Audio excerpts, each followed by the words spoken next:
Darkfield Condenser. The condenser is installed on the base of the microscope above the transmitted light source, replacing the standard plate. Additionally, it is possible to install the MAGUS DFC1 jeweler's tweezers.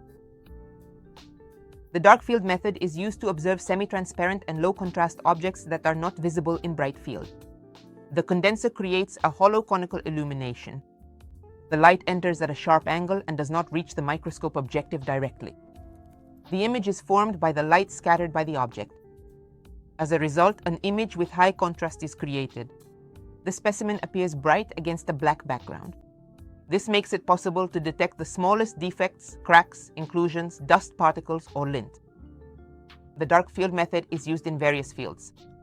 In gemology, for evaluating precious, semi-precious, and ornamental stones, the method reveals hidden defects and inclusions. In biology, for studying semi-transparent organisms, algae, protozoa, and fine cellular structures. In optics and instrument engineering, for inspecting the surface quality of lenses and prisms. In materials science and mineralogy, for detecting cracks, inhomogeneities, and internal inclusions in transparent materials. In forensics and restoration, for identifying traces of tampering, scratches, and other barely visible defects on the surfaces of objects.